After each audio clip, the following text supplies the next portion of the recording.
última aula do semestre nesse livro aqui, né? O Transsexualismo, do Henri Frignet. Porém, até numa conversa com o Vadson, ele me alertou: Tereza, esse termo transexualismo já está ultrapassado, agora as pessoas usam mais transexualidade. Aí eu resolvi, então, colocar esse título, Transsexualidade, e esse subtítulo, Uma Questão de Si Mesmo. Por que eu botei esse subtítulo? Porque é toda a problemática do si mesmo que está em jogo na transexualidade, né? É como o sujeito ele está desconfortável nessa casca que ele tem, né? Ele não reconhece ali a sua morada, a sua morada. Não tem nada de murado, ele é que está murado. Então, a medicina e o direito, durante muito tempo, recusaram a possibilidade de se questionar a, entre aspas, sorte anatômica imposta pelo nascimento. O real do corpo se impunha como absoluto, idêntico a si mesmo, alheio ao sofrimento causado pela incompatibilidade de alguns sujeitos em relação à realidade psíquica, o real do corpo e a fantasia sobre este. Porque, na verdade, são esses três registros, real, simbólico e imaginário. E o sintoma, e que eu não falei aqui, mas que, na verdade, tem a ver com a questão do discurso, tem a ver com a questão da inserção do nome do pai, que cria a possibilidade de nodulação desses três registros, a partir também do arrancar do outro o objeto A, que eu não vou entrar em grandes detalhes aqui, portanto, essa nodulação que vai dar ao sujeito, lá na apreensão da imagem do corpo próprio, no estado do espelho, digamos assim, um primeiro contorno.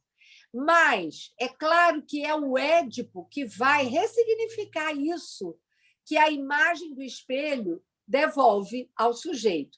E eu diria que todo o problema, né, desses sujeitos está na apreensão da imagem do corpo próprio e na experiência edípica deles, né? Então, vamos guardar esse elemento importante. Enquanto fenômeno, a transexualidade é relativamente recente. Entretanto, colocou em cena um dado essencial da condição humana, na medida em que traz à cena a interrogação: o que é um homem? O que é uma mulher?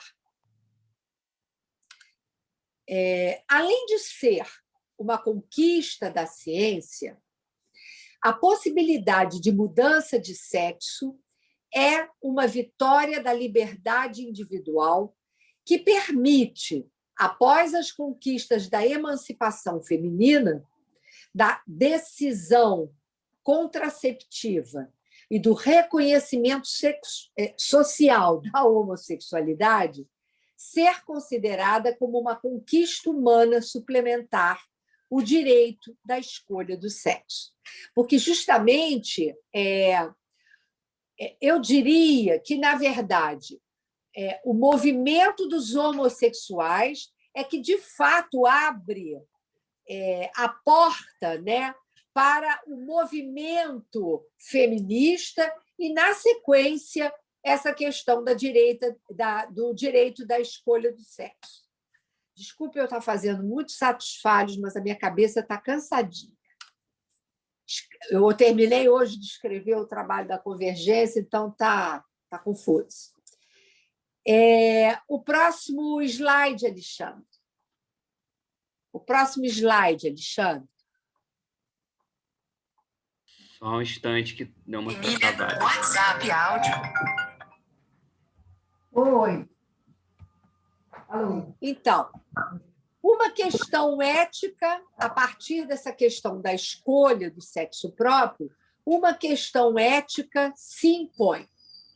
até que ponto o aperfeiçoamento de métodos cirúrgicos e tratamentos hormonais cada vez mais precoces são aceitáveis nesse direito moderno de escolha do sexo, quando se sabe já das consequências desses tratamentos a longo prazo. Podemos presumir que mutilações em homens e mulheres, por mais que contemplem demandas atuais, não respondem à questão inicialmente colocada. A aparência estética é insuficiente para recobrir a problemática fundamental tributária da linguagem. Sim, porque, na verdade, né,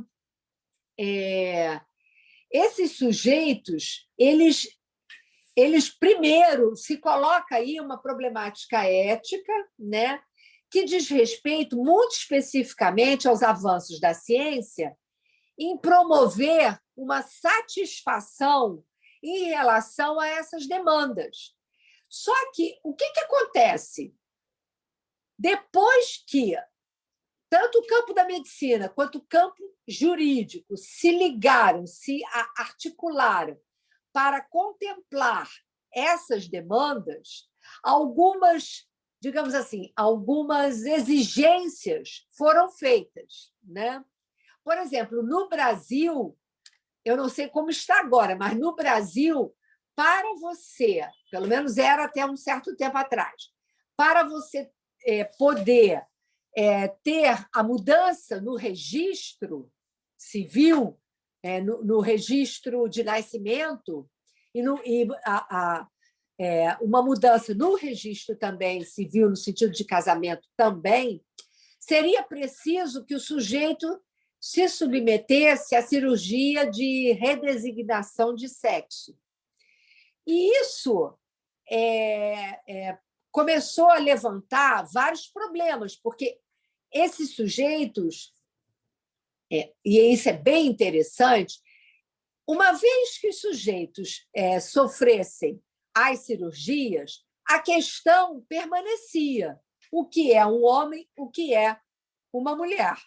Porque mudava a casca, mudava a aparência, né, externa, mas não mudava as condições do real desse corpo, né, que está para além do imaginário do corpo. Aquilo que eu falei que seria a apreensão da imagem, né, do corpo próprio lá no estádio do espelho. Pode mudar de slide. Nesse livro, que se chama O Transsexualismo, tem uma parte que é bem interessante, que ele vai fazer justamente essa distinção entre transexuais e transexualistas. Ele vai dizer: é a identidade sexual, colocando a questão da segurança do ser homem ou ser mulher, que está em falta na questão transexual propriamente dita. E aí ele vai explicar. O transexualista é alguém que se sabe homem ou mulher e que também tem clareza de que os hormônios ou cirurgias feitas, bem como o seu estado civil modificado pela justiça, não serão capazes de alterar esta natureza. Entretanto, a questão se coloca sobre o problema da sexuação, como bem nos ensina a psicanálise, lá nas fórmulas quânticas do Lacan. Este termo transexualista remete à maneira como um indivíduo cuja identidade sexual está, de resto, estabelecida e não causa a ele dúvida ou confusão, se assume no papel social que alinha o seu gozo no lado masculino ou do lado feminino. O termo transexualista, para retomar o que foi dito por Lacan em 1971 enfatiza a crescente recusa de reconhecimento da diferença dos sexos, porque o problema que se coloca na atualidade é a tentativa de apagamento da diferença dos sexos. E a gente vai ver por quê. Trata-se de um fenômeno contemporâneo cujo cerne está na tentativa de apagamento da noção de sexo. Esse corte que separa homens e mulheres, a partir de teorias socioantropológicas que propõem, nesse lugar, a noção de gênero. Então, o que Lacan vai nos dizer, né, em 71? Que ele acha que é uma advertência que ele faz já em 1971, dizendo que, na contemporaneidade, há todo um movimento, né, de se apagar a diferença entre os sexos e colocar no lugar da noção de sexo esse significante gênero. O significante sexo ele se atém, né, ao real do corpo, ao real, ao imaginário, ao simbólico do corpo. O gênero é uma problemática da ordem do discurso, unicamente da ordem do discurso.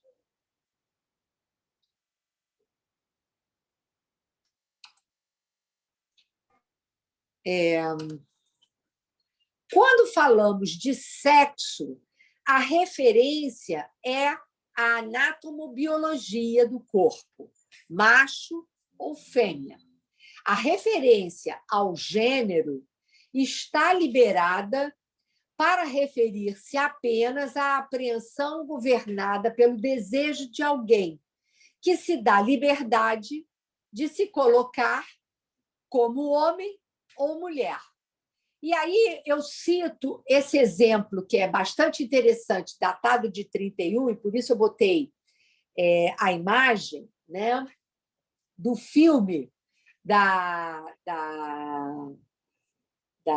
do Einar com sua mulher, Gerda, né, que nesse filme A Fascinante Vida de Lili Elbe, onde em 1931, esse sujeito, que era já um artista, um pintor importante, né, dinamarquês, e sua mulher também, ele vai, a partir de uma solicitação da mulher, onde ela pede a ele que ele pose para ela como mulher, né, como modelo feminino, ele, a partir disso, isso vai declanchar nele toda essa questão transexual. E é bem interessante isso. Então, em 1931, na Dinamarca, Einar Wagner alcançava publicidade pela imprensa e por sua autobiografia. Ser um homem, né, ser uma mulher, a qual foi imediatamente traduzida para o alemão e o inglês. Não é se um homem a uma mulher, é de um homem a uma mulher. Está errado aqui. É de um homem a uma mulher. É o título da autobiografia. Então, depois eu boto só a imagem, né? Essa imagem aqui pintada, né? Do personagem já numa figura feminina, como uma figura feminina. Bom, Freud, no final do século XIX, já se interrogava sobre a função do sexual na estruturação psíquica. Para ele, a diferença dos sexos estava ligada ao discurso, razão pela qual a tomada do sexo próprio mantinha o sujeito em conexão com a vida, a reprodução, a morte e, sobretudo, dava a ideia de pertença. Para Freud, a função do pai tinha importância nuclear nas neuroses. Entretanto, isso não impedia pensar consequências da instauração inadequada da identidade sexual na clínica das psicoses, por causa de perturbações desta função. O exemplo disso foi o seu texto sobre o presidente Schreber, de 1911, que permitiu a Freud pensar como a identidade sexual é tributária da inscrição do nome do pai e suas vicissitudes. Gilbert Erdet vai propor a via do terceiro sexo, né? Terceiro gênero, para resolver o problema clínico apresentado pela transexualidade em função de seu desconhecimento do conceito de falo simbólico. Portanto, esse elemento suplementar, terceiro sexo, foi um recurso imaginário para nomear o que carecia de existência simbólica no universo das palavras.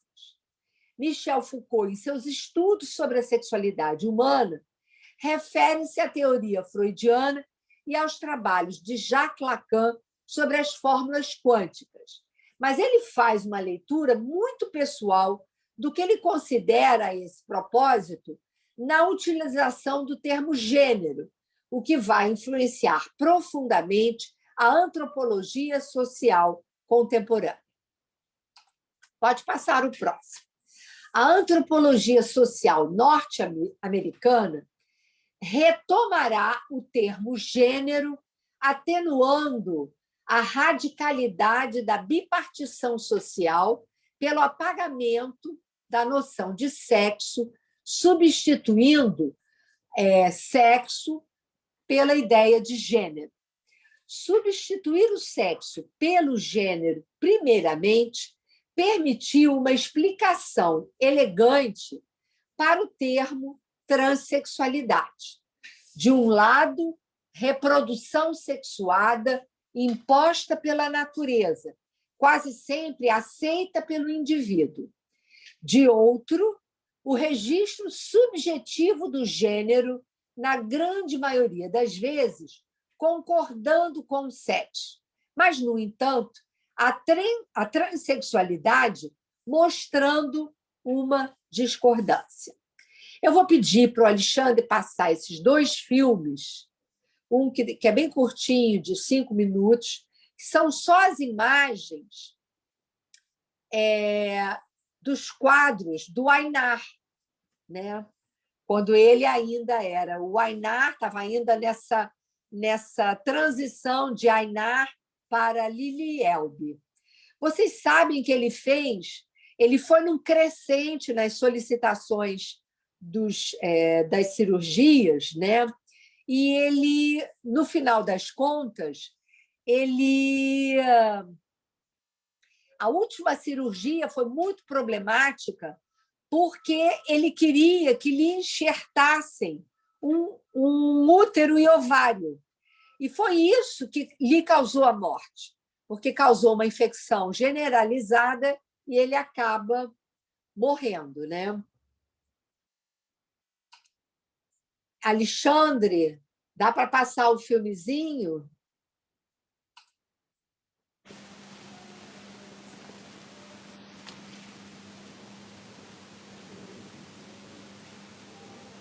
São as imagens, né?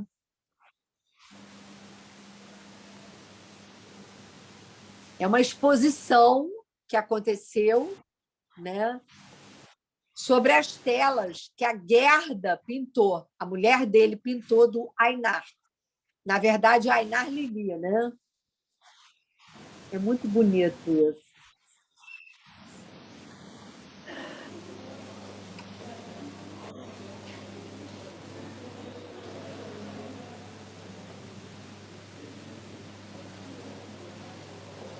Aí já é o próprio, né?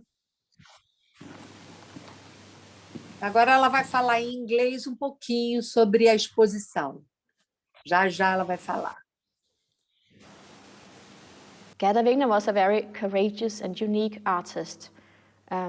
She was one of the early female artists here in Denmark, and she became very known, but Danish art museums didn't really buy her works. She was always in between of doing fine arts and then also more popular culture or art for the masses, because she was also an illustrator for magazines, etc. But she was also very known as a painter doing portraits, and mainly the portraits of her spouse, of Lili, a landscape painter called Einar Wegner, whom she married in 1904, and who turned out to be one of the first official trans women in the world, and who later on had some of the first operations to become physically and by law also a woman.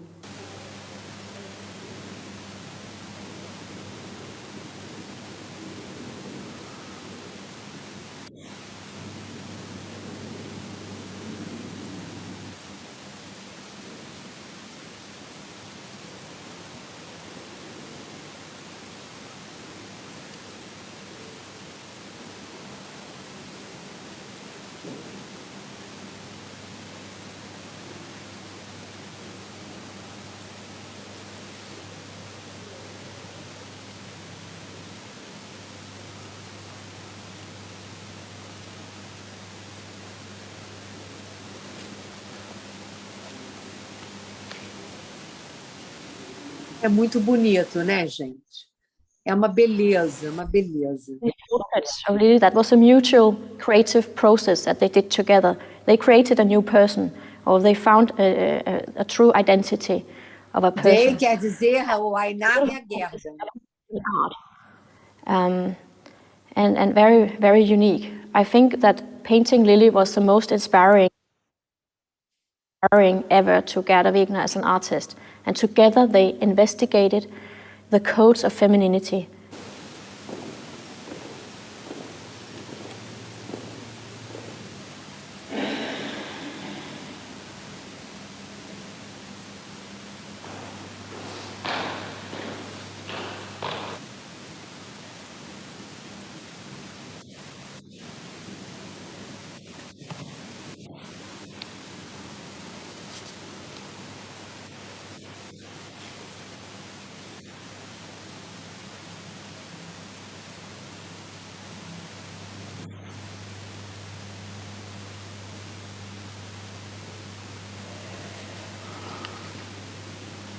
It's the only one where Gerda paints her spouse both as a man and as a woman, because we see the landscape painter Einar Wegner in the background with his easel doing a painting we cannot see, and in the foreground lies Lili as a nude, as a muse inspiring the male artist. So we see both the kind of the passive object woman and then the male creator in activity doing a painting. So it's kind of a metaphor of the duality of Gerda Wegner's spouse.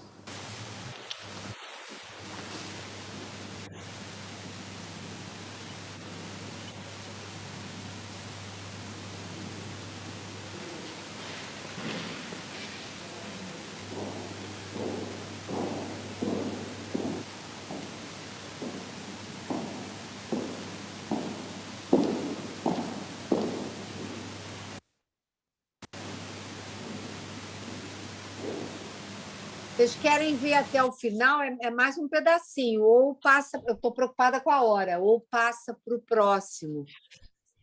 O que você acha, Cecília?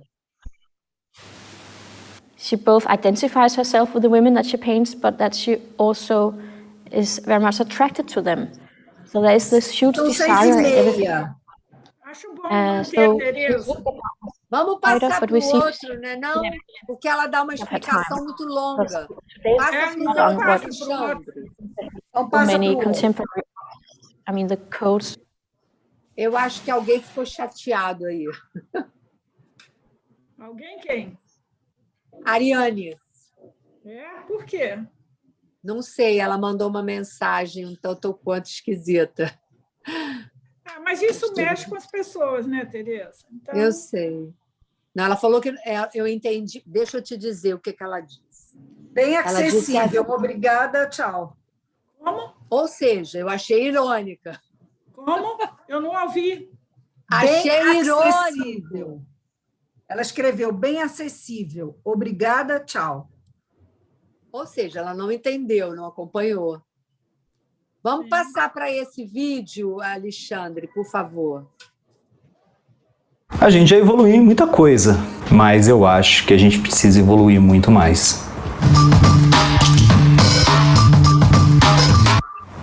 Oi, eu sou Rodrigo Retica e esse aqui é o Arte Segunda. Se você gosta de arte, por favor, se inscreva aqui no canal, compartilhe esse vídeo com mais pessoas, não se esqueça de curtir e vamos espalhar arte aí por toda a internet. Hoje a gente vai falar aqui sobre uma artista chamada Lili Elbe. Eu, quando estava pesquisando para falar sobre a Lili, eu fiquei um pouquinho chateado, mas eu quero falar sobre essa chateação com você mais lá pro final do vídeo. Antes eu quero apresentar quem é essa artista que ficou mundialmente famosa como uma das primeiras mulheres a passarem pelo processo cirúrgico de readequação de sexo, mas pouca gente fala sobre quem foi a artista Lili Elbe. E é isso que eu queria destacar aqui. Lili nasceu em 1882 em Vielle, lá na Dinamarca. Ela estudou artes na Academia Imperial Dinamarquesa de Belas Artes e foi lá que ela conheceu a sua esposa Gerda. A Lili, gente, ela tem um estilo artístico que carrega uma coisa do pós-impressionismo. Ela viveu ali, mais ou menos na época dos pós-impressionistas, Van Gogh, Mint, Gauguin, Cézanne. Então ela traz no seu estilo artístico um pouquinho daquela negação da naturalidade. Ela ficou muito famosa por suas pinturas de paisagem, mas é interessante quando a gente observa as pinturas de paisagem da Lili, a gente vê uma certa transgressão àquele estilo acadêmico. Apesar dela ter um destaque dentro da academia, a gente consegue ver ali que ela já aplicava uma paleta de cores um pouquinho mais saturada, flertando levemente com o fauvismo, com o expressionismo, e a gente consegue ver também nas paisagens, no estilo que ela constrói as suas paisagens, uma leve geometrização que a gente pode até dizer, né, que ela flerta com um Cézanne e uma desestruturação daquela perspectiva linear tradicional da academia. Então a Lili, ela tem um trabalho que é inovador em alguns aspectos, porém ele não é transgressor como os artistas de vanguarda. Afinal, ela era uma artista acadêmica e, como eu falei, ela tinha um reconhecimento muito grande dentro da academia. Tanto que em 1907 ela ganhou uma condecoração dentro da própria Academia Dinamarquesa de Belas Artes. Acho legal a gente destacar também o trabalho da esposa dela, a Gerda Gottlieb, que tinha um estilo de ilustração muito característico ali da Art Deco, ou seja, com aquelas figuras muito sólidas, muito baseadas em padrões geométricos, uma organização quase rígida daquele espaço. Só que a Gerda, ela também se tornou muito famosa ali na Paris, principalmente dos anos 20, graças às suas ilustrações que retratavam mulheres lésbicas. Aliás, esse centro lésbico de Paris é bem interessante quando a gente pensa nessa sociedade entre guerras, onde você tinha um otimismo e uma euforia, uma vontade de viver muito grande. A Lili, inclusive, começou todo o seu processo de transição posando para a própria esposa. Havia tido uma falta lá num dos trabalhos da Gerda, né? Uma modelo tinha faltado, e a Lili acabou se colocando ali naquela situação de modelo para Gerda. E daí ali ela começou a se ver extremamente confortável naquelas roupas femininas e ela começou a entender os seus próprios sentimentos, começou a entender até mesmo sua própria existência ali dentro daquele processo. Uma coisa bem interessante desse casal é que a Gerda, ela sempre apoiou a Lili. Elas viveram durante um tempo como um casal lésbico, e quando a Lili resolveu buscar uma readequação cirúrgica para sua situação, para sua própria vida, a Gerda deu total apoio e elas ficaram viajando pela Europa tentando entender como fazer todo esse procedimento. E aí tem uma parada meio bizarra, assim, que a Lili, ela foi taxada muitas vezes como histérica por alguns médicos, e outros falaram que ela sofria de distúrbio de homossexualismo e falaram que não tinham nada que pudessem fazer, não tinha como transformar um homem em uma mulher, e taxavam ela das maneiras mais escrotas possíveis. Até que lá por volta de 1930 elas encontraram com o médico Magnus Hirschfeld, que além de ser médico, ele era também um sexólogo e ele era um grande estudioso e ativista sobre a homossexualidade, entendendo que a homossexualidade não seria um distúrbio, mas sim um traço de personalidade. Ele já tinha uma discussão científica muito grande sobre sexo, sobre gênero e sobre até mesmo a transexualidade. O Magnus, ele também era muito perseguido ali dentro da Alemanha, porque a gente estava tendo o crescimento desse nazismo, desse esse ultranacionalismo alemão, e ele colocava que toda a ciência nazista, aquela ideia de uma supremacia branca, não tinha fundamento científico nenhum. Aquilo tudo era pseudociência. Isso daí deixava os nazistas possessos. Tanto que o próprio Magnus ele acabou perdendo a sua nacionalidade alemã, ele virou persona não grata, as clínicas dele acabaram sendo incendiadas e grande parte do trabalho dele acabou sendo enterrado em uma perseguição contra a ciência muito forte que teve nessa Alemanha nazista. O processo de readequação de sexo da Lily foi ali pautado em 4 cirurgias e todo o dinheiro dessas cirurgias veio de exposições, veio de mostras de arte que ela e a Gerda organizaram. Então até mesmo nesse momento da vida aí, a arte acabou sendo uma coisa fundamental para a existência da Lily. Lily é considerada a primeira mulher a passar pelo processo cirúrgico de readequação de sexo, é considerada a segunda mulher a passar pela vaginoplastia e em 1930 teve sua identidade reconhecida legalmente. Ela teve seus documentos, inclusive passaportes, com o nome de Lily. Só que com essa readequação nos seus documentos, ela teve o seu casamento anulado. Então ela e a Gerda começaram a seguir caminhos diferentes. A própria Lily, ela começou a ter um caminho diferente dentro da sua própria arte. Isso se refletiu na sua arte. Por quê?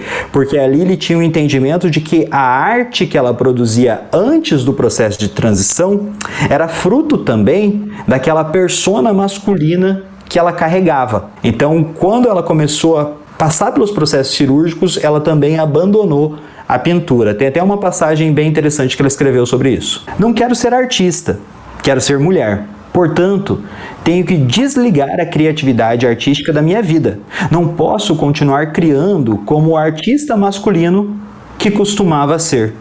Nesse processo todo de transição, a Lily ela acabou, como eu tinha dito, seguindo um caminho. Ela conheceu lá um comerciante de arte, eles começaram a ter o relacionamento. A Gerda também se abriu a novas possibilidades de relacionamento depois da dissolução do casamento, também seguiu sua vida.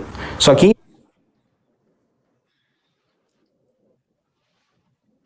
infelizmente, em 1931, a Lily se submeteu a um transplante de útero, que era uma cirurgia extremamente experimental. O corpo dela acabou rejeitando o útero, ela teve uma infecção muito severa e acabou morrendo em decorrência dessa cirurgia. E agora, retomando lá o comecinho do vídeo, quando eu falei sobre as questões que eu fiquei chateado quando eu estava estudando sobre a Lily. Eu fiquei muito chateado porque quando eu fui estudar sobre a Lily, muitos sites colocavam a Lily como Lily, como se Lily Elbe não fosse o nome dela, como se fosse um pseudônimo. Muitos sites colocavam o nome de registro dela como nome real, digamos assim, conhecida como Lily Elbe. Gente, não é assim que funciona. Tratar uma pessoa trans dessa maneira é ser extremamente transfóbico. O nome dela é Lily Elbe, não é um pseudônimo, não se usa aspas para nome. E sites acadêmicos, estudos acadêmicos falando sobre ela. Isso é mais bizarro. Ou então sites que utilizavam artigos masculinos para se referir a ela. O pintor fulano de tal, conhecido como Lily Elbe. Isso é extremamente transfóbico, gente. A gente não pode deixar essa transfobia aparecer nesses pequenos gestos, porque essa transfobia intrínseca à nossa sociedade acaba gerando uma transfobia que é explícita nessa sociedade. O Brasil é o país que mais mata transexuais no mundo. A gente muito fala do radicalismo no Oriente Médio, mas a gente tem uma sociedade que é radical. Uma sociedade que mata as pessoas por elas não se adequarem à heteronormatividade que existe por aí, ou a cisnormatividade que existe por aí. Uma sociedade que nega emprego a pessoas trans. Uma sociedade que tenta negar a identidade dessas pessoas trans. Então a gente tem que estar atento, e não só no Brasil. Isso daí a gente tem que ficar atento no mundo todo. Porque a gente fala, a Europa é mais evoluído. A Hungria está passando por um processo de recrudescimento aí de direitos. Estão tirando os direitos de pessoas transexuais. Então não adianta a gente pensar assim que a gente tem um direito garantido, que isso vai ser para sempre. Não é assim que funciona. A gente tem que estar sempre atento a todas essas situações. E no meio da arte isso é mais tranquilo. As pessoas, quando são artistas, elas não são transfóbicas, não são homofóbicas, não são racistas. Não é mesmo J.K. Rowling? Então, em qualquer setor da sociedade, a gente vê essa transfobia. Então, em qualquer setor dessa sociedade, a gente vê essas agressões aos corpos trans, que são marginalizados. Então, a gente tem que ficar atento a isso. tratar as pessoas com respeito, tratar as pessoas com dignidade, respeitar a identidade dessas pessoas. É o mínimo. Alexandre, eu acho que pode ficar por aqui. Não precisa Você chama seguir, tanta não. gente aí pelo nome artístico. Eu acho que já deu. Era o que eu queria mesmo era colocar um pouco dos comentários dele, mas, sobretudo, o que ele fala da história do Einar, que se transforma, né, em Lili Elbe. Eu vou deixar, então, um pouco para vocês me colocarem questões ou a gente conversar aqui entre nós. Diga, Cecília. Eu tenho várias coisas. Primeiro, achei curiosíssimo a Lili ter certeza da sua sexualidade, né? De troca da sua sexualidade, se vê mulher, mas ela, como artista, se vê como homem. Que coisa curiosa isso. Por que ela se achar que, ao desenhar, ao pintar, ela é homem? Eu achei isso assim muito curioso, né? Não foi isso exatamente que eu ouvi. O que eu ouvi é que havia um conflito entre o pintor Einar, né, e a pintora Lili. Eu acho que o conflito é que estava aí. É como se ele não tivesse como apagar toda a formação. Isso é bem interessante. Toda a formação artística é muito deu curioso. como homem. E aí, como mulher, eu não posso mais pintar? Mas ele... Eu curioso, acho que é um conflito aí, interessante, de natureza totalmente psíquica. Depois, eu não entendi direito o que é transexualista. Isso eu não entendi. Transexualista é alguém que sabe, né? Se sabe homem, porém se sente mulher. Arroga o direito de se alinhar do lado feminino. Como mulher, do lado das mulheres. Ele se coloca como mulher.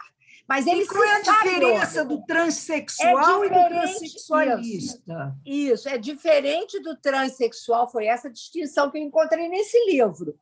Porque eu também estou estudando o assunto, que às vezes, para mim, fica confuso, que é alguém que se sabe mulher e está no corpo errado. Ok. Para mim, isso era transexual. Agora, sim, não. Mas isso é diferente de transexualista. Entendeu? A diferença é entre transexual e transexualista. O transexual é aquele que não aceita de modo algum, né? Se saber estar num corpo masculino. Ele é mulher. Tá bom. Tá. Agora o transexualista, ele se sabe homem, mas ele se quer mulher. Eu acho que é isso. Eu também acho, tá, Cecília? Porque é a compreensão minha. A terceira coisa que eu queria falar, que eu acho que eu não concordo, é que o movimento feminista veio a partir do movimento dos homossexuais. Eu acho que é o contrário. Não, senhora. Não. Tanto é. Não. O homossexualismo como movimento veio começou primeiro. Antes. Muito antes. Ele veio antes. Tanto é que no seminário do ano passado eu falo isso. Eu falo isso no seminário do ano passado. Vocês lembram? Não, já não lembro mais nada, Tereza. Eu não lembro meu nome. Então, no ano passado, eu falei exatamente isso, que o movimento feminista adveio do movimento dos homossexuais. Foram eles, através do Oscar Wilde, que começaram a criar, de fato, toda uma sociedade entre eles, né? Um movimento entre eles. Agora, Tereza, eu acho a coisa realmente muito complicada, a diferença entre o conceito e a prática. Eu trabalho, como vocês sabem, há 20 anos, né, lá em Santa Cruz, numa ONG que atende jovens e adultos. Lá à noite, em frente à Cesta da Manhã, é o ponto de transexuais. E aí, quando eles souberam que era de capacitação profissional, alguns nos procuraram para fazer o curso. por mim, tudo bem. Mas e os meninos e as famílias que lá estão fazendo o curso? Como é que isso vai ser recebido? Essa imagem que eles não estão preparados para enfrentar. Então, essa diferença entre você acreditar e colocar em prática de fato. Como ser, né, racista ou antirracista é diferente entre ser racista e antirracista. Então, eu tenho esse exemplo na prática, essas pessoas que estão na porta toda noite, querendo estudar, querendo se profissionalizar, e a gente vai saindo pela tangente, porque o efeito disso seria altamente desagregador entre os alunos que lá estão e as famílias, que não aceitam nem os filhos homossexuais, põem para fora de casa, vai dormir na vizinha, morar com o vizinho. Então, não é fácil. Agora, uma outra questão que eu acho, Tereza, é que não é por acaso que aparece o primeiro trans, né? Quer dizer, publicamente, que seja na Escandinávia, porque me parece que a cultura tem um peso também. Sem dúvida. Acho que seja da ordem de ser artista ou não. Mas a cultura, né, escandinava é bastante mais inteligente, eu vou dizer assim, para não chamar de flexível. Mas digamos assim, ela está à frente, né? No sentido de poder, ela tem sensibilidade para absorver melhor essas novas apresentações, né? De gêneros. Né? Sim.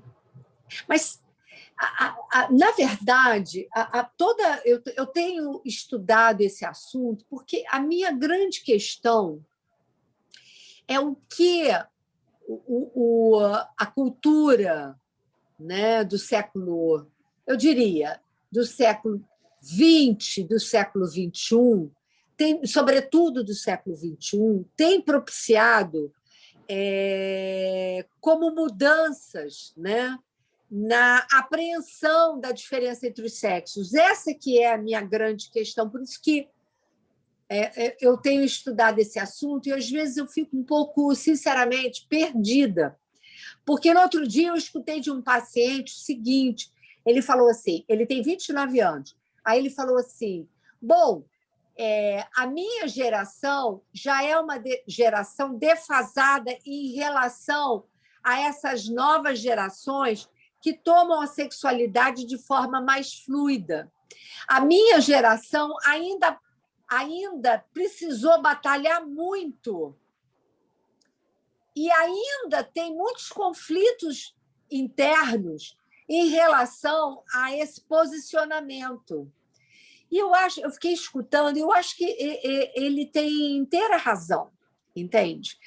Há, a cada geração, uma mudança brusca, uma mudança muito rápida em relação à tomada dos gêneros. E nós, psicanalistas, estamos atrasados, a verdade é essa. Para nós, ainda é um universo, bom, pelo menos para mim, um universo muito confuso, entende? Como apreender isso? Porque eu tenho escutado alguns analisandos que me parecem totalmente heterossexuais, me parecem. E, entretanto, eles têm essa coisa de querer experimentar, ou de não querer nenhuma definição, né, antecipada da sua escolha de objeto amoroso. E, sinceramente, sem nenhum julgamento, eu fico curiosa para saber o que está por trás disso, o que mobilizou, né, essa mudança, eu diria, de discurso geracional, nessa geração mais jovem, né, de adolescentes e adultos jovens. Está cheio de gente querendo falar. Eu sei, era isso que eu ia dizer. Ok. Aí, Alexandre, quem vai falar? Aí, Alexandre. Vamos deixar a turma falar, que eu vou falar sobre isso na próxima aula também. O Lucas quer falar, não sei quem mais. Eu acho que a primeira que pediu para falar foi Márcia. Se foi, eu estou aqui. É. Tereza, eu achei bem interessante esse material que você trouxe, né? Eu não estou com questão assim formulada, mas me chamou muita atenção alguns elementos. Eu queria trazer assim para, se possível, você poder comentar, né? O primeiro que me chamou a atenção foi na explicação do primeiro filme, esse significante entre, né? Tem algo in between, ela fala isso. In assim, between. Né? Exato. E eu fiquei pensando nessa questão intervalar, né? Isso. Que é nosso material de trabalho. Né? Porque o sujeito é que vive no intervalo e ele não tem um sexo. Ele é sexo. Ele não tem um sexo, ele é sexo. E aí ele é corte. E aí me surgiram essas duas questões, né? Que, se você puder comentar, uma é que tem uma assinatura, né? A câmera vai assim direto num nome, né? Me chamou a atenção no primeiro filme o nome ali, né? Flagrante para a gente ver, né? Isso, e aí eu fiquei pensando no olhar e na voz, claro, porque é a minha paixão de pesquisa, né? Então existe a questão da mudança do tom de voz também. Exato. Né? E é algo que faz questão, que onde está esse in between? Muda a persona, muda a voz. Aí eu queria colocar lenha na fogueira que você comentasse. Assim, tem no segundo filme também quando ele traz esse cenário de guerra, né?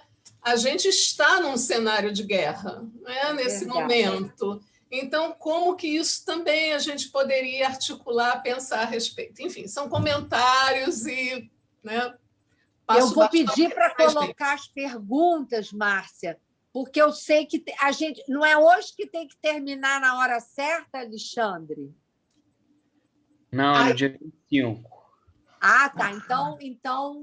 Então a gente pode... conversar com mais calma. Eu estava preocupada porque eu achei, eu estou tão confusa, com tanta coisa, eu achei que hoje a gente tinha que terminar na hora certa. No dia 25. Beleza, que bom. Então, os comentários são esses. Oi? Os meus comentários são esses, a assinatura, esse nome, né, dado a ver, voz que muda, né, que passa por uma mudança que atravessa o corpo, e esse cenário de guerra e a situação que vivemos, que é guerra também. Né? Isso. Vamos deixar, então, as pessoas perguntarem, eu volto na tua questão na sequência, tá? Tá joia, deixa eu mutar. Tem aqui a Karine, que quer fazer uma pergunta, e depois o Lucas. Boa noite a todos, Tereza, equipe, todo mundo que está assistindo. Vocês estão me ouvindo? Sim. Eu, na verdade, gostaria de fazer uma pergunta, porque no final daquele apresentador que estava falando sobre o filme, vocês cortaram no momento que ele ia fazer uma crítica entre nome artístico e um nome social, que é geralmente uma crítica que eles incluem, né? Como as pessoas têm uma facilidade incrível e se divertem até em falar o nome social dos artistas, né? Que eles escolhem para, enfim, ser o nome de arte, né? De trabalho deles, e a dificuldade de se regularizar, né, legalmente, ou das pessoas aceitarem chamar o seu nome para um gênero diferente. É claro que essa dificuldade, ela provavelmente passa por conta da mudança de nome ser por conta do gênero. E aí eu gostaria de lançar essa questão para vocês, né? Como a psicanálise vê essa dificuldade, né? Como que, em alguns casos, a troca de nomes pode ser divertida e a gente pode gozar sobre isso, mas dificuldade de levar isso com naturalidade a partir do momento que essa troca de nome tem a ver com a troca de gênero. Vocês conseguiram me ouvir? Tereza Nazar está sem som. Está sem som, seu. Tereza, está sem som? Oi, já botei. Não, estou dizendo que a questão é bem interessante, porque, na verdade, quando alguém nomeia um outro, né, o faz a partir do modo como apreendeu esse sujeito na sua subjetividade, a partir da sua fantasia. Um nome nunca é qualquer coisa. Um nome, ele diz respeito ao lugar que esse outro que acolhe o bebê dá a esse bebê na sua fantasia, na sua subjetividade. E depois, o modo como o sujeito, no caso aí, né, nesses sujeitos trans, eles querem mexer especificamente na questão do nome, não é à toa, né? Porque esse nome ele traz o primeiro registro simbólico do sujeito. Na verdade, quando você propõe que não seja um nome, mas um apelido, como... Vocês me desculpem ter cortado o filme, porque eu estava com essa ideia de que tinha que terminar às 19h, eu fiquei com medo, porque o filme demorava mais um pouco, então eu pedi para cortar para a gente poder conversar um pouquinho. Mas, enfim, o nome ele na verdade, resultado da inscrição do nome do pai, da possibilidade de sustentação do sujeito na ordem simbólica. Então, quando o sujeito quer trocar o nome porque ele se sabe, se sabe mulher, no caso aí de um sujeito que nasce e recebe um nome masculino e ele se sabe e quer ter um nome feminino, eu entendo que ele quer mexer não é apenas na imagem corporal. Às vezes, a imagem corporal é até secundária. Ele quer mexer, não é só no registro civil, ele quer mexer nessa inscrição. É aí que ele quer tocar, com a mudança do nome próprio. Porque, enfim, essa é uma primeira interpretação que eu tenho. Claro, eu achei ótimo, mas ainda é intrigante para mim, porque se para o sujeito isso está elaborado dessa forma, e ele enxerga aí na troca de nome um apaziguamento para o seu mal-estar, ou pelo menos uma possibilidade, né, dessa conciliação com o seu mal-estar, por outro lado, quem está de fora vem, talvez por uma questão cultural, tem uma dificuldade muito grande de aceitar essa troca de nome. Isso, para mim, que fica mais misterioso, porque o sujeito, quando propõe a troca de nome, ele já vem de uma elaboração, de um trabalho psíquico e corpo e de identidade muito grande. Quando ele chega ao ponto de, bom, vou mudar meu nome, ele já está muito trabalhado sobre isso. Olha, sabe o que eu posso te dizer? Eu vou te falar da minha experiência de consultório. Uma moça, né, que ela ainda não tinha feito nenhuma cirurgia, nem mesmo... Ela era muito jovem, tinha 13 anos, nem mesmo a hormonoterapia, e ela se colocava, né, como um menino, e ela se apresentou a mim com um nome, que eu não me lembro agora, mas era um nome masculino. E muitas vezes eu entendia a questão, eu tentava não me equivocar na hora de nomeá-la, mas eu confundia os nomes, eu tenho que dizer isso. Porque é difícil a gente sair dessa posição binária, né? Não é uma situação fácil. É muito difícil. Então, volta e meia, eu Em vez de chamar ele, eu chamava ela. Volta e meia, eu chamava pelo nome feminino, não lembrava o nome masculino. Aí chegou um dia que eu falei, olha, você me desculpe, mas eu me enrolo, me atrapalho, para mim é difícil, me angustio com isso. E ela, que era, na verdade, ele, virou-se para mim e falou assim, olha, eu entendo perfeitamente, não se preocupa com isso. Eu vou me virar com que até você se acomodar, se acostumar a me ver como fulano de tal. Porque eu acho que é difícil. Você disse muito bem, Karina. É para o outro o que é desconhecido, na verdade, causa muita angústia. Eu acho que esse é o ponto. E os analistas não estão isentos de se angustiar, né? É um real, né, que os desaloja das suas posições.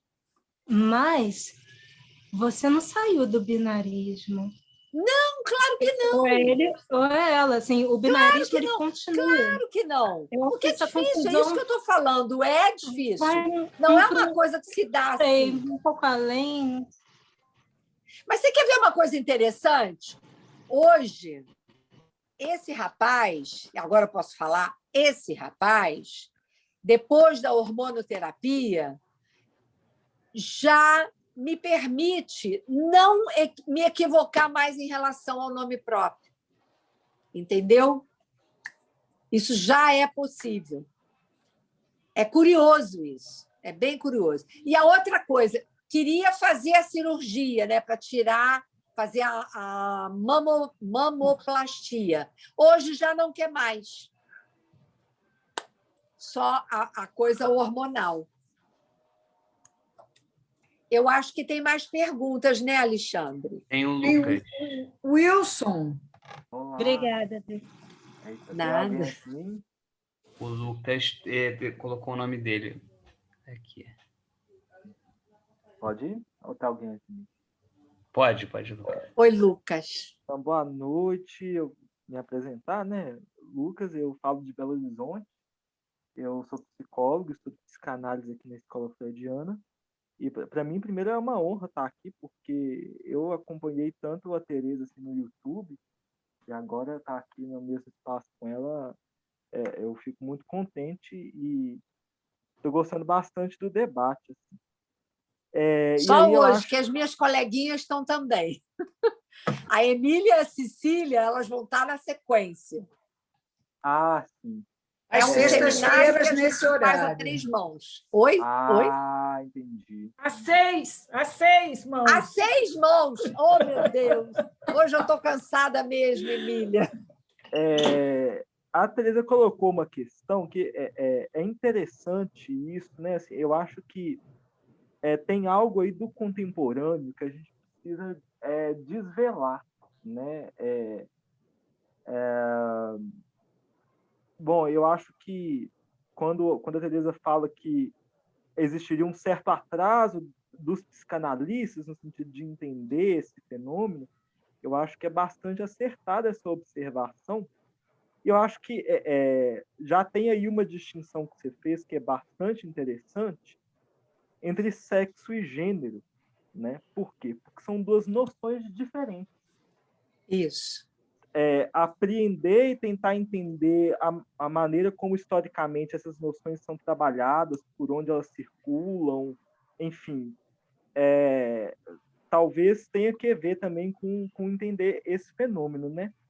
Quando eu cheguei, a senhora estava falando justamente sobre uma tentativa de se apagar a diferença sexual, a diferença entre os sexos. O Lacan fala isso, em 71. Isso. E se eu ouvi direito, assim, a senhora tinha dito que ia explicar por que dessa tentativa. E depois foi para os vídeos e eu fiquei nessa dúvida, assim, olha, o Lacan já falava isso em 71, como que ele identificava assim, essa tentativa, por que há essa tentativa, né, de se apagar essa diferença? Então, enfim, tem algo que ver com o decaimento do nome do pai, né? Assim, tem algo que ver com a modernidade tardia. Provavelmente. Dos efeitos imaginários do nome do pai, sim. Isso, Sim, é isso que ele vai desenvolver depois. depois. Exatamente isso. Que não, ele não estava, na verdade, falando especificamente da questão da transexualidade. Ele estava falando da dificuldade na contemporaneidade dele, porque ele viveu até 80, né? Ele morre em 81, se não me engano. Então, na verdade, 81. Então, na verdade, a preocupação dele, eu acho que ele faz ele é profético, porque ele diz, falando da sua contemporaneidade, mas já prospectando para as próximas gerações de psicanalistas o problema, né? E ele coloca o problema na ordem da dificuldade de se reconhecer a diferença sexual. A diferença sexual diz respeito à questão da anatomia ou diz respeito à questão de discurso? Ele vai se ater à questão de discurso, porque ele não trabalha com o conceito de gênero, ele trabalha com lá nas fórmulas quânticas, ele vai colocar lado homem e lado mulher, mas ele não está se referindo à anatomia. Ali ele está se referindo ao discurso, que depois o próprio que eu citei, né? Que escreveu a História da Sexualidade. Gente, me ajuda aí que eu estou... Foucault. Que o próprio Foucault trabalha na ordem dos gêneros. Claro que eles dois eram amigos e deviam trocar muita figurinha a esse respeito. Porque Foucault fez todo um trabalho de pesquisa, inclusive em tribos da Amazônia, em tribos lá da Oceania, onde essa questão dos gêneros transcendia, né, a questão anatômica. Então, o Lacan ele vai trabalhar com a questão discursiva, ele vai dizer que um homem, e, portanto, ele está se referindo ao sexual do ponto de vista da anatomia, do corpo real, é disso que ele está falando, um homem alinhado no lado da falicidade pode frequentar o lado não todo fálico, ou seja, pode frequentar o lado feminino. Ele está falando da anatomia? Não, ele está falando do discurso. E esse eu acho que é todo o nosso problema. Por quê? Por exemplo, na questão dos transexuais, porque é bonito da gente ver como a evolução da coisa, não só em termos discursivos, mas em termos do próprio direito, em termos da anatomia, lá da ciência, e no ambiente dos transexuais, as coisas vão mudando. Eles começam a se dar conta de que a cirurgia não ia resolver o problema. A experiência de outros, evidentemente, mostrou que não necessariamente a anatomia modificada resolveria o problema. Então, muitos hoje não querem a cirurgia de redesignação de sexo. O que eles querem é a mudança no registro civil. E aí a pergunta que eu me coloco como psicanalista é: o que está em questão, então? Né? Não será exatamente aquilo que o Lacan anteviu lá nas fórmulas quânticas? Ou seja, que o problema se passa muito mais na ordem do discurso e não necessariamente na ordem da anatomia? E o que quer dizer essa anatomia imutável? Porque, por mais que você faça a cirurgia, em alguém a cirurgia da redesignação de sexo, você não modifica o real desse sujeito. Ele nasceu homem e ele, para além do imaginário que ele pode mexer, o imaginário da casca, do corpo, ele segue sendo ainda homem. E a mulher, idem, também mulher. Então, esse real do sexo enquanto corte, separação, isso você não tem como mudar. Entretanto, há uma fluidez, não é à toa, que se fala hoje, né? Se fala realmente da sexualidade fluida. Não sei se eu respondi a tua questão, Lucas. Agora, Tereza, é exatamente isso, vem de encontro à fala do Freud, que diz que o biológico não responde pela sexualidade. Então, não basta mudar o corpo, né? Porque não é o corpo que determina. Isso já estava em Freud lá. Exatamente. Ele disse isso, é verdade. É verdade. Ele foi contrário, inclusive, a esse Magnus Hirschfeld, que a gente citou, que o cara citou e que eu também já citei lá atrás. Eu acho que eu citei, se não me engano. Que foi um estudioso importante. Ele, por sua vez, era homossexual, e ele faz todo um estudo, ele cria uma fundação, né, de acolhimento desses sujeitos para fazerem as cirurgias e tudo mais. Enfim, isso não responde. Você tem toda a razão, Emília. Mais perguntas, que mais, Alexandre? gente? Então, agora não temos perguntas, mas tem os comentários. Querem que eu leia? Eu perdi uma parte porque minha conexão caiu. Enfim, quem escreveu antes, quiser falar, pode falar. Tem aqui a Raquel. Complementando, não há um saber, pois é da ordem do real. Não sei. Estão pedindo para colocar os títulos dos livros, dos filmes. Os filmes, eu não sei, assim, eu não sei, eu teria que olhar aqui tudo de novo. Eu mando para vocês, porque esses filmes eu peguei na internet. A questão, a Laiana colocou aqui, a questão da Karine me faz pensar na nova linguagem que está sendo usada, linguagem neutra.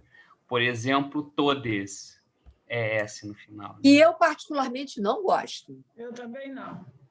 Eu não gosto. Porque não resolve. Não é isso que resolve. Exatamente, não resolve. Não resolve. Achar que vai colocar tudo na neutralidade. Vocês estão entendendo? É isso que é da ordem de uma certa tentativa de apagamento da diferença. Eu acho que existem os homens, existem as mulheres, existe o terceiro sexo. Aí eu aceito. Eu acho bacana. Mas querer apagar a homens e a mulheres e a outros é complicado, entende? Colocar tudo na ordem da neutralidade eu acho complicado. Uma coisa é uma criança nascer, estou dizendo criança, nascer, bebê e tal, é criança, e quando entra na adolescência, quando há, na verdade, esse momento, né, de levantamento do recalque, a possibilidade de se reconhecer como homem ou como mulher, querer, né, uma outra designação social. Ok, beleza. Outra coisa é, já desde a infância, né, se colocar as coisas na ordem de uma neutralidade que, a rigor, não existe. Não existe esse sexo inexistente, não existe. Neutro. Sim. Bom, eu estou falando de mim, dos meus preconceitos. A Laiana gostaria de falar, ela levantou a mão, a moça que botou comentário. Pode falar, Laiana. Oi, boa noite. Obrigada, né, pela resposta. Deixa eu me apresentar, né? Eu sou a Laiana, sou psicóloga aqui do sul de Santa Catarina, faço parte do movimento psicanalítico sul-catarinense. Eu fiquei pensando em relação a isso, talvez não tanto na clínica, mas como um olhar, né, para essas pessoas que não se identificam nem por um nem por outro, né, nem por mulher nem por homem. Na clínica, claro que a gente vai escutar isso, né? Mas eu pensei, te escutando, né, nisso da neutralidade como um apagamento, eu fiquei pensando que talvez eu discorde um pouco, né? Eu ainda estou estudando muito sobre isso, mas em relação a que quando, né, o todos, a gente acha que né, no masculino é como se fosse pegasse também todas, né? E a mulher não né, demorou a ser representada, né? Então, assim como esse... Eu fiquei pensando mais uma questão de respeito, né? De respeito por aqueles, talvez não um apagamento, e sim visualizar, olhar para esse sujeito que também não se identifica com o outro, né? Então, talvez o todas, o todos, o todes, né? Seja aí talvez uma forma realmente de olhar e não de apagar, né? De entender que existe esse sujeito, né? Então, mas se você coloca todas e todos, você contempla ambos os lados. Será? Né? Eu acho. Numa perspectiva binária. Acho. A partir do momento que é uma perspectiva que não seja binária, aí não contempla mais. Eu mas fico pensando que se por achar que não, com tudo certeza, tem que ser neutro. Claro, eu também acho que é super problemático, mas fico por isso pensando que eu falei, também do homens, quantas mulheres pessoas... e o terceiro sexo. Sim, mas quantas pessoas reivindicam esse todes hoje em dia? É um movimento muito forte, ele ganha muita aderência. Uma aderência tão grande que não dá para a gente achar, eu pelo menos fico, eu me sinto assim, não dá para achar que é momentâneo. Eu acho que tem algo aí, esse todes, ele diz de algo muito maior. Independente da gente concordar ou não, ele vai aparecer porque era na isso clínica. Que eu ia falar. Eu acho, como psicanalista e até como mulher, inclusive, eu estou ainda escutando e observando. Eu não quero fazer um julgamento, né? Mas eu acho, querendo ou não, eu acho que mesmo que você coloque essa nomenclatura todos, porque veja bem, todos é uma problemática discursiva. A problemática do discurso não apaga o real do corpo. É isso que eu quero dizer. São coisas distintas. A problemática dos gêneros, ela se coloca no nível do discurso. A problemática do sexo, ela se coloca no nível do real do corpo. Ninguém nasce neutro. Mas se essa neutralidade persiste, vem a partir do qual é a discurso. função? Sim, mas qual é a função do todes? Na persistência desse todes social, qual é a função? Porque, por mais que haja essa relação binária, tradicional, vamos dizer assim, e o todes ele persiste, ele ganha força, ele ganha voz na literatura e ele está ganhando um certo corpo teórico na filosofia, nas ciências humanas. Sim. Qual é a função? Alguma coisa ele opera de muito bom para persistir. Mas isso é discurso. Isso é discurso. Eu estou falando de duas coisas diferentes. Uma coisa é o discurso, outra coisa é a anatomia. Você vai nascer neutro, ninguém nasce neutro. Entende o que eu estou falando? Eu estou falando coisas distintas. O movimento é justo, ele é válido. Eu acho que a gente tem que, de fato, acompanhar e entender melhor. Eu, particularmente, não tenho ainda nem mesmo ferramentas para poder fazer qualquer tipo de juízo a respeito, entende? Eu estou observando, acompanhando, isso está dentro do meu consultório, inclusive. Mas eu estou, como psicanalista, pensando dois campos diferentes. Uma coisa é o campo real, outra coisa é o campo discursivo, que é feito do real, simbólico e imaginário. É isso que a gente precisa começar a... Antes de julgar se está certo, se está errado, se é binário, se não é, eu acho que a gente precisa trazer o problema, como a gente está trazendo, como você está trazendo, e a gente conversar sobre isso, porque não é tão fácil assim, entende? Não se trata de ir na direção desses movimentos fortíssimos, como você disse, que cada vez mais estão como é que se diz? Avolumando, né, Tereza? Se avolumando e tomando corpo. Mas isso quer dizer o quê? Isso é um momento da nossa contemporaneidade. Ok. Tereza. Mas o que isso quer dizer do ponto de vista subjetivo? Que subjetividade é essa que propõe, a partir de discurso, uma intervenção no real? Essa é a minha pergunta. Veja, essa é a grande pergunta. Eu acho importante. Essa é a grande pergunta. Estão me ouvindo? Vocês estão me ouvindo? Sim, Wilson. Quem está falando? Wilson. É o seguinte, eu acho importantíssimo, só que assim, primeiro, a gente precisa entender que a psicanálise ela é viva, pulsante e ativa. E nós somos herdeiros desta atualidade. Sim.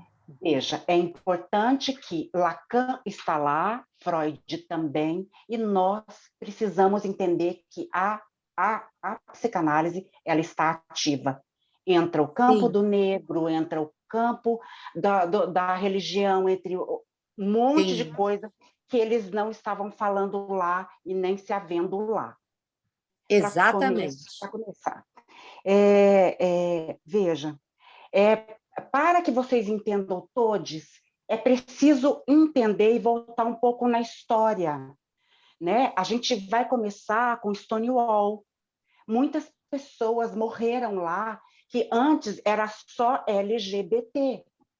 Então, dava para a gente entender homem e mulher, e não é da ordem do discurso, é da ordem também que passa a ter uma história, né?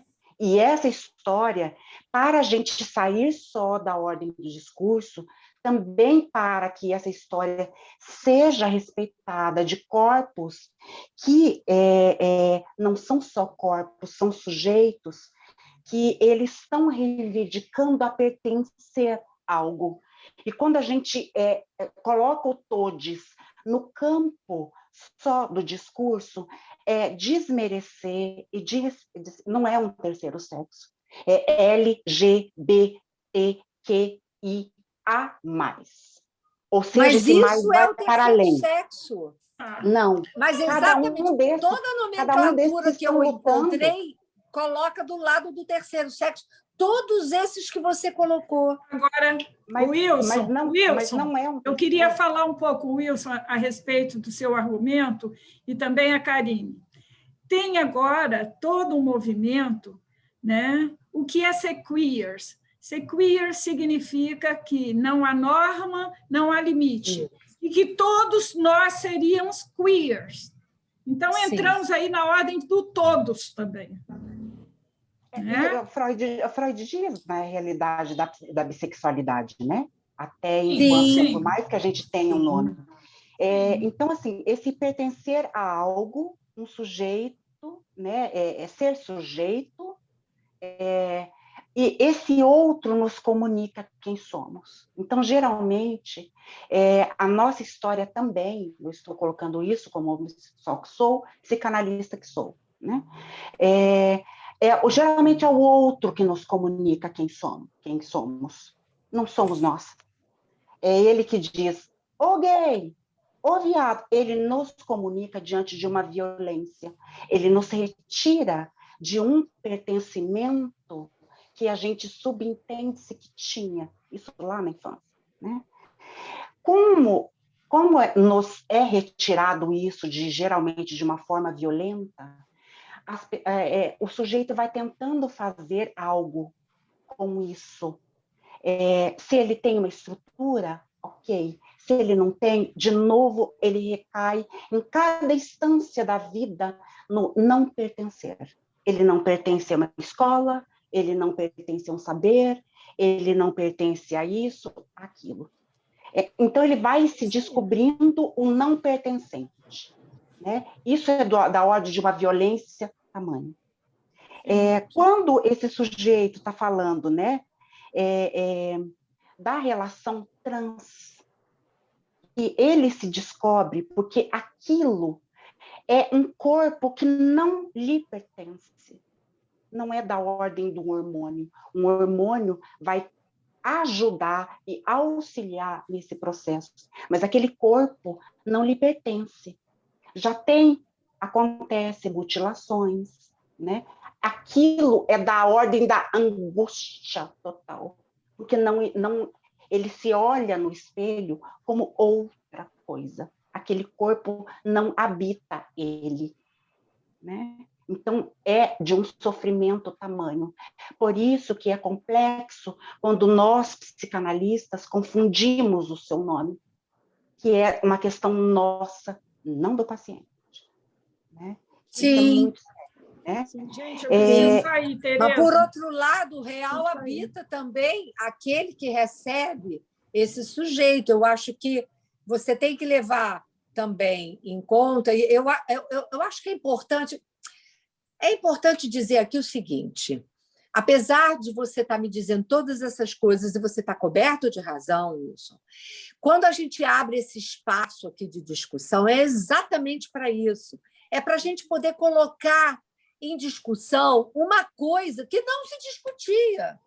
Né? Eu até hoje não via, sinceramente, não vi encanto algum no público, os psicanalistas se colocarem numa posição de desconhecimento, querendo saber, que é uma posição de analisando. Ninguém está aqui como analista.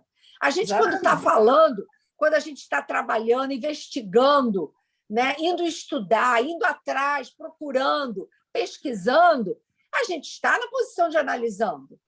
A gente só está na posição de analista quando os nossos analisandos se dirigem a nós como tal. Então, toda essa pesquisa, por mais que a gente queira se desvencilhar dos pré-conceitos, eles existem e a gente precisa, até por exercício, né, da própria análise, da sua análise pessoal, você tem que ir rever esses pré-conceitos, colocá-los. Como é que você vai rever? Colocando em questão aqui, entre pares, e talvez, eventualmente, com alguns que não são nossos pares, porque às vezes pode ter público leigo aqui. Então, o que eu acho importante é a gente abrir um espaço de discussão e trazer as nossas dúvidas. Sinceramente, em relação a esse assunto, eu não tenho certeza de nada, eu só tenho dúvidas. A única certeza que eu tenho é tudo que eu estudei até hoje. E tudo que eu estudei até hoje, né, fundamentou, inclusive, eu me colocar exposta aqui para trazer essa discussão.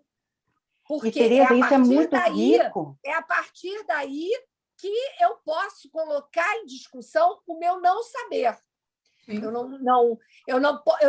estou com muito cuidado, porque a gente precisa trabalhar esses assuntos com muita delicadeza. Não há certeza de nada aqui. Né? Me parece, e eu acho que é talvez o mérito da gente ter essa chance de ter vocês, inclusive, como público, um público bem variado, que está no Brasil todo. Um Brasil que, sim, mata, né, toda uma população porque não aceita a diferença sexual. Na verdade, quando alguém se alinha, né, como a Emília lembrou muito bem, toda essa gama do queer, né, se alinha, na verdade, a questão da diferença. O que está em jogo é toda a problemática da diferença. E é Tereza, isso que eu acho que interessa aqui. Só para concluir, eu acho muito importante, porque quando a gente está falando do não pertencer, do não pertencer, do não pertencer, quando esse sujeito ele vai atrás, que tem uma legislação, né? Veja, a gente está falando de lei para esse sujeito que não pertence, é em nome do Pai, é a invocação, é pertencer a algo. Então, assim, quando esse sujeito, eu tenho também no meu consultório uma trans, acompanhei ela por todo o período, e ela fez a resignação de sexo fora do Brasil, na Tailândia. Todos os dias ela fez sessão comigo, nesse processo, ela voltou da Tailândia, mas o simples fato dela, ela chegou no dia, no meu consultório, ela falou assim, tá aqui. E ela me deu de presente um xerox do RG dela. Aquilo foi o momento para ela, ela falou assim, eu nasci. Eu me pari. Porque ninguém me via. Agora eu mostro o meu RG na loja, no banco. Esse é o meu nome. E tá o nome, aqui no meu documento está o nome do meu pai e da minha mãe. Então, assim, esse sujeito de todas essas sucessões, que é o outro que desqualifica, é o outro que retira, quando ele se depara com a lei, isso é tão enorme, isso é tão que para nós é simples. Né? Eu entro na loja, eu saio, pego meu cartão, é simples. Mas para esse sujeito, ele tem um lugar na empresa que ele vai trabalhar. Então, ele tem um lugar. Na verdade, Wilson, na verdade, essa é digamos assim, o quadro, a imagem da nossa contemporaneidade. Porque há 15 anos atrás, isto era impossível. Impossível. Tem mais gente querendo falar, hein, gente? É isso, eu quero ouvir as outras pessoas. Você me desculpa. Olha lá, Lucas, Laiane e Karine. Dá tempo de fazer uma segunda rodada aqui ou tem gente que não falou? Vambora. Pode ir, né? Então, eu acho que tem algumas questões que são interessantes. Assim, primeiro, assim, a ideia de que existe algo da sociabilidade assim, que se assenta na diferença sexual, né? Com todas as mudanças do século XIX, do século XX para hoje, há algo da sociabilidade que coloca os sujeitos entre a questão sexual, né? Porque aí tá, eu vou falar na tribo, não sei das quantas, não tem essa diferença, ok. Mas em termos de civilização moderna, assim, algo dessa ordem da divisão sexual está assentado na sociabilidade. E assim, e aí acho que talvez o que a Teresa esteja tentando chamar a atenção é para uma certa contradição, e aqui contradição não estou dizendo de contradição no sentido comum de erro, assim, mas contradição no sentido hegeliano mesmo, de movimento da história. Uma certa contradição entre algo do âmbito discursivo e algo do âmbito do real, tanto do real do corpo, quanto do real da própria sociabilidade. Né? Então, nesse sentido, me parece que é uma tarefa mesmo para o movimento LGBT, para o movimento trans, pensar um pouco isso, assim, o que é da ordem do discurso e o que está para além, assim, o que o discurso não consegue recobrir. Enfim, só essa pontuação que eu queria fazer, porque, veja bem, a diferença de sexo, a questão da diferença sexual não foi uma invenção da psicanálise, isso é algo da sociabilidade anterior à psicanálise, à contemporaneidade, enfim. E ela continua, ainda que hoje você tenha uma possibilidade de transitar muito grande. Né? Então, enfim, eu acho que é importante... Muito bom, obrigada. Sabe?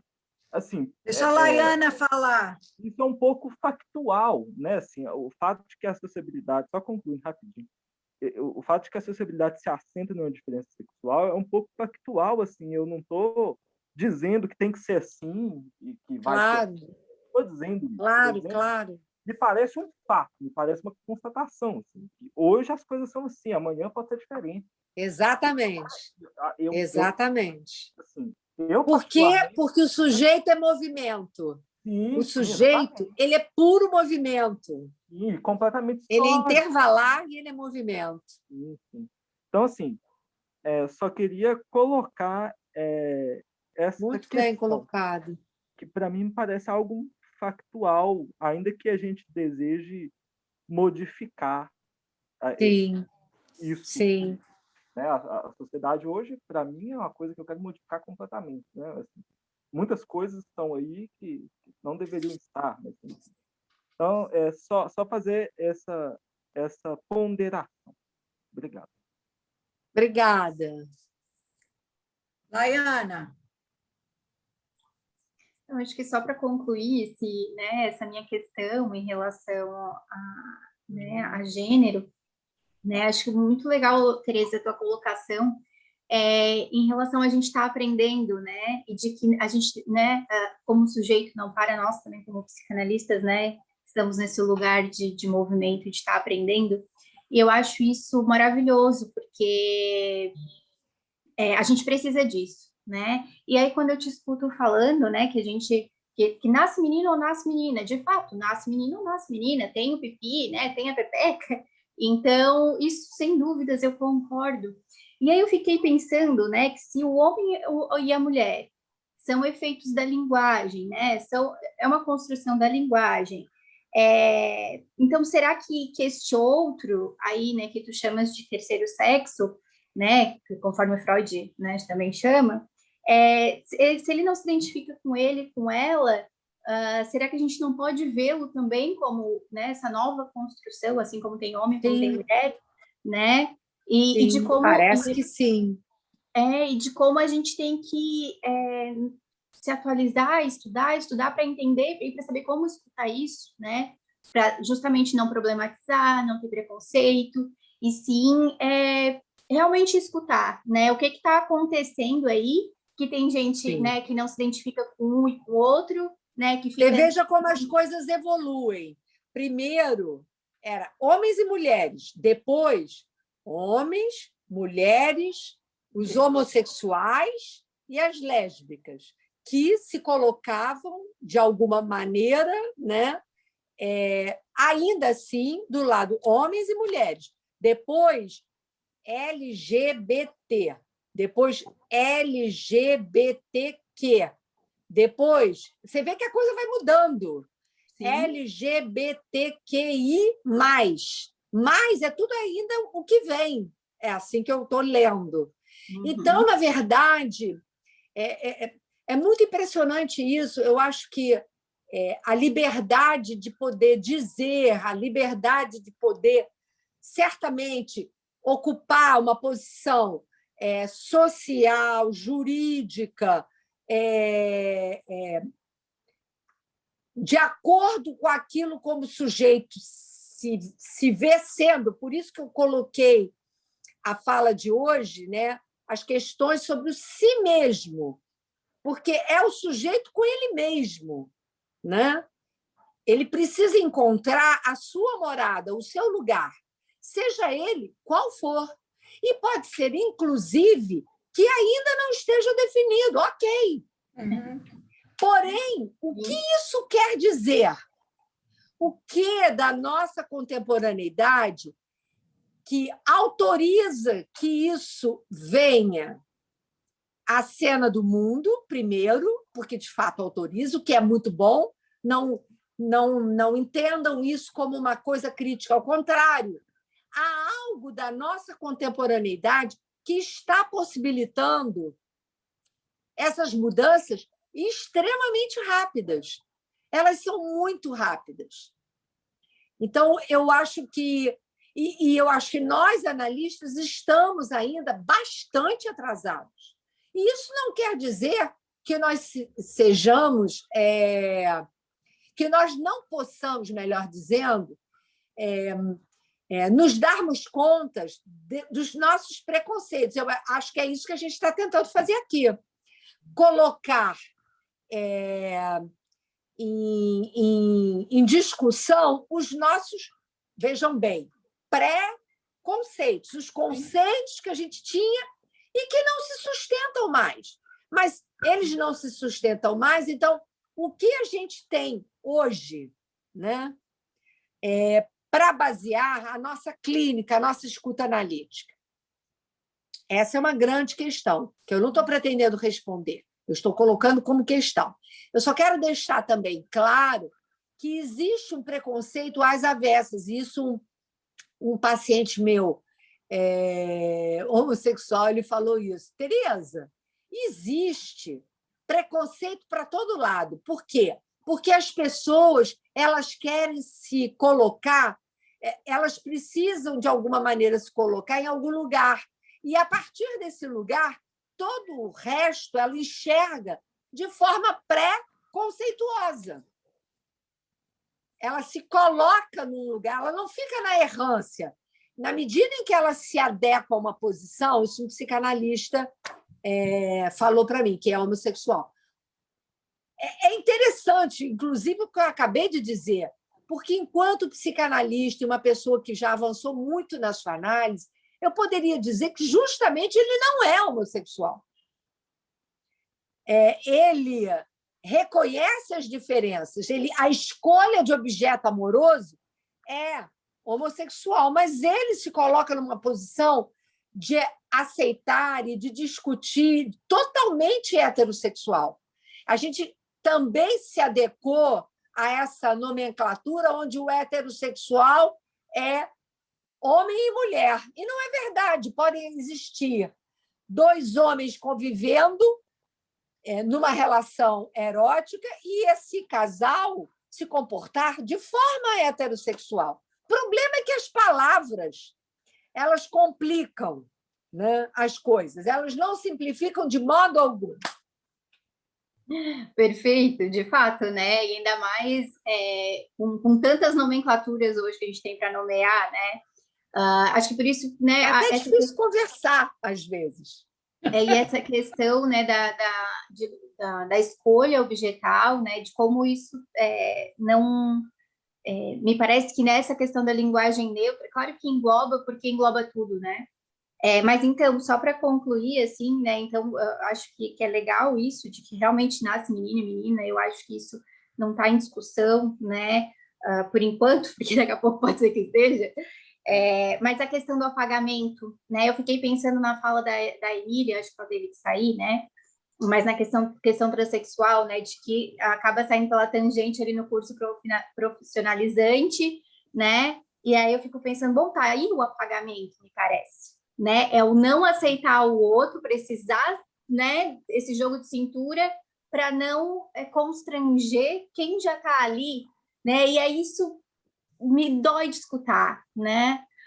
Essa questão, e que daí, quando eu escutei um pouquinho falando do apagamento, né, de que pode ser, talvez não goste muito da linguagem neutra por causa do apagamento, né, eu ainda não tenho uma posição, eu acho que eu flerto um pouquinho com a linguagem neutra, mas estou tentando entender justamente, né, em relação à psicanálise.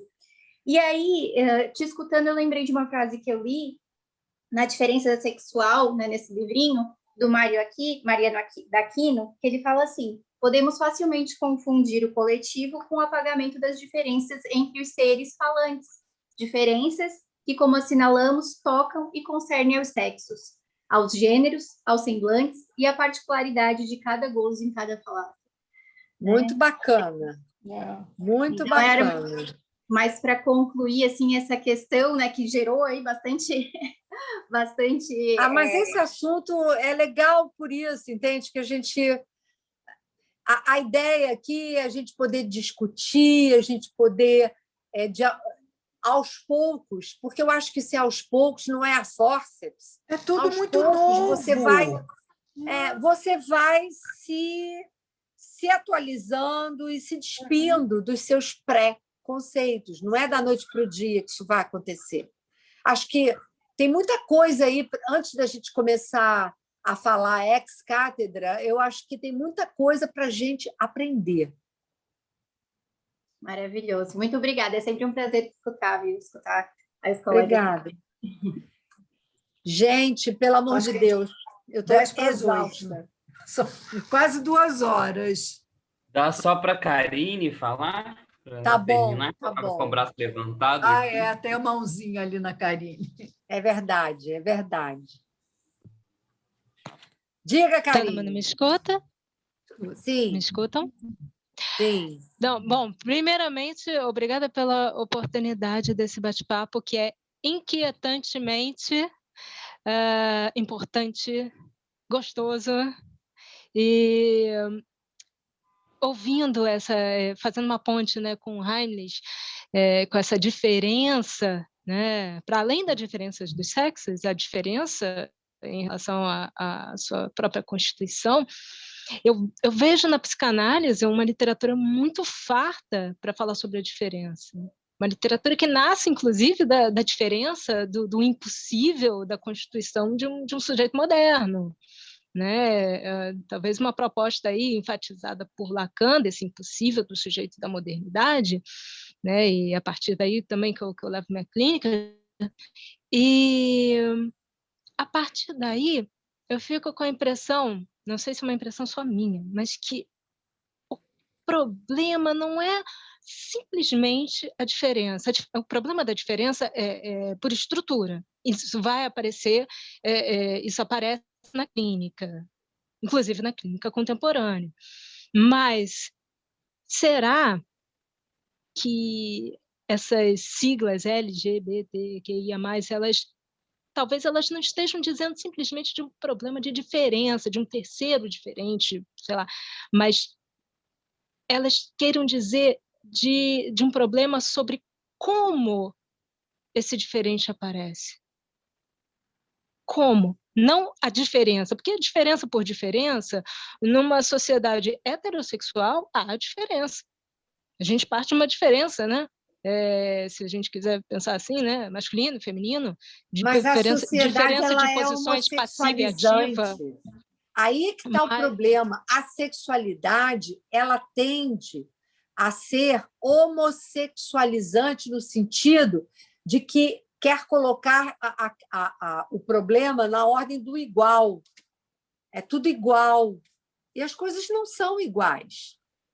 Mas né? As siglas da LGBT, elas não partem dessa igualdade, porque senão não haveria tantas siglas. As siglas talvez reforcem uma diferença. Mas é exatamente isso.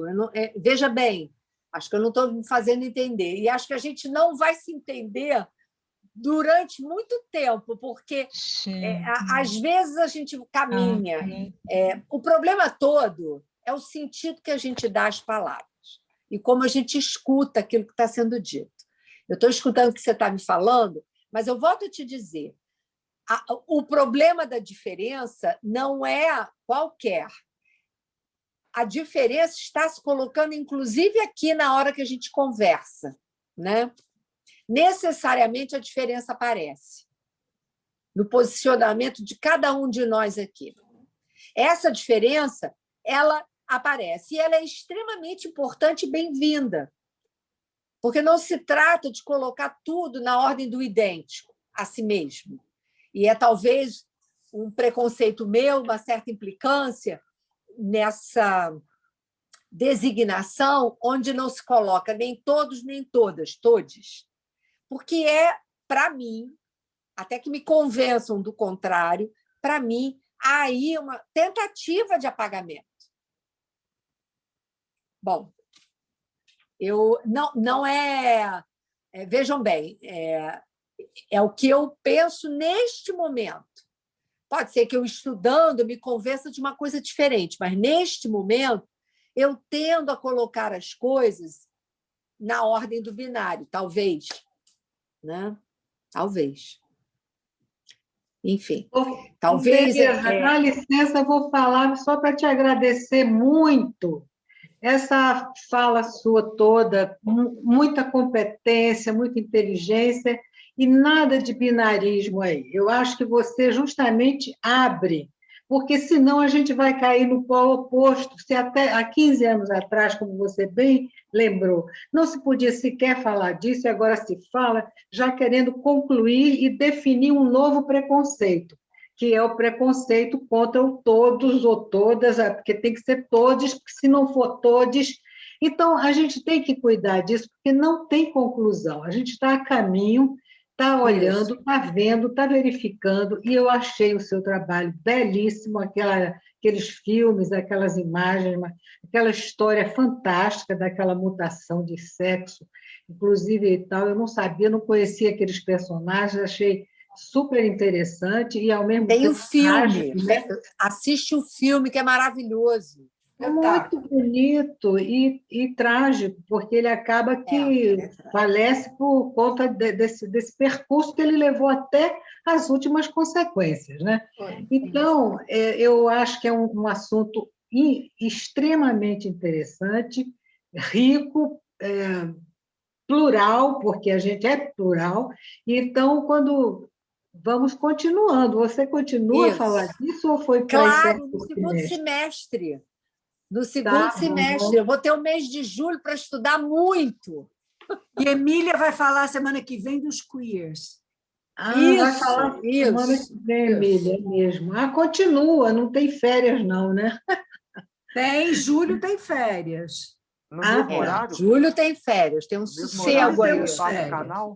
Obrigada, gente. Eu queria agradecer como espectadora a todos vocês que falaram. Obrigada a vocês. Deram sua contribuição, que colocaram coisas novas para a gente que ainda não sabia. E a Tereza com essa maravilhosa capacidade de acolher o que vier, né? Vamos. Com certeza. Obrigada. Com todos os meus preconceitos, não tem jeito, né? Não posso me transformar em outra coisa. Então, eu tenho que lidar com o que chega. Mas eu agradeço muito a sua colocação. Aliás, agradeço a Miriam, agradeço as minhas amigas e colegas, Cecília e Emília, semana que vem estaremos aqui. E a todos esses que colocaram suas questões e me ajudam a entender, e mais do que entender, a aprender um pouco mais.